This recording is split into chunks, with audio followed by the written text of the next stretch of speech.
what we start seeing is Paul describing this Acts 19 act of these three guys reach three guys. So as your household begins praying for other households, as your soccer team or like for me, it was my cross country, the guy on my cross country team started praying for the other 3 or 4 people on my cross country team, and we saw that whole cross country team come to know Jesus. Multiplication began. And so this is people where you live, work, and play, coming to Jesus. But the gospel's not going to stop there. What's amazing is this keeps going and keeps going. In this verse, there's 4 generations of groups of people coming to know Jesus. And you get the idea, right? You're not going to make me draw all those circles. But what we usually just think vertically, but I would like to share this with you is once these guys are off and running, this guy's like, okay, let's do this again. This was pretty fun, right?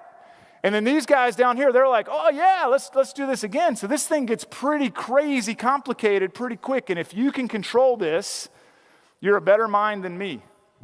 This is God's work. The gospel it's almost described in Colossians as this living thing that's going to move throughout. It's the yeast moving through the dough upon this earth. So again, you don't know if your next trip to McDonald's, where you run into that awesome cashier that's a person of peace and ready to receive the gospel, and she and her family come to know Jesus, and they start becoming this awesome spreader of the gospel. You have no idea if your next trip to McDonald's or Jonathan's next 20 years in Jordan are going to be more effective in the kingdom of God. Let's just remember that. This is his work, his kingdom, and it's the mystery of Jesus every time we go out as to who he's going to bring into the kingdom, right? Okay, so what's it look like usually? This is the old school evangelism that we kind of described yesterday. This is what I call the Aggie load at Texas A&M University. The Texas A&M Aggies, they love to just do more. They got issues. They got real issues down there. And usually what we think of as evangelism is this. Like, here's the people I'm reaching out to. Oh, I just heard a sermon. Oh, I gotta do more. Oh, wow, somebody just challenged me. I'm going to keep reaching more people. I got to find room in my schedule for more people. Oh, I need to, and then it's like, oh, well, what about Sunday school and serving? Like all these different things start happening. What happens to this person? They're fried, right? I don't know what word I heard, but it sounded like fried. Burnout. Is this a light yoke? Is this the yoke that Jesus described? My yoke is light. This is not the way of the kingdom of God. If you were a phenomenal evangelist, there might be one in this room, okay? If you were just phenomenal and you saw 1,000 people come to know Jesus every year, in 20 years, let's do some Aggie math. Aggies can even do this math, right? In 20 years, how many people would you see come to know Jesus? 20,000, right? Okay, if you were part of a disciple-making team and you were just like okay at it, and you averaged like just seeing, let's just say you saw 2 people a year come to know Jesus and learn how to lead others to Jesus.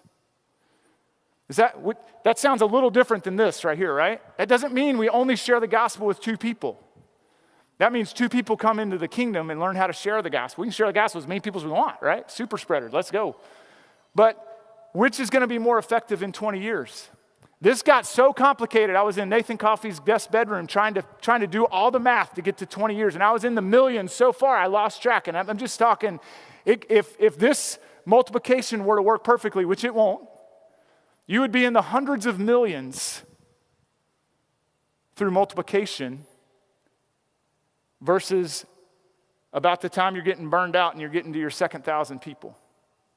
That's the light yoke of Christ, is that I'm going to feed into some people. I'm going to see them come to be mature believers, or at least believers that can reproduce themselves and move on, all right?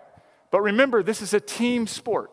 It's a team sport. So if we want to at least give an Acts 19 type chance to come out of this room, we need a team.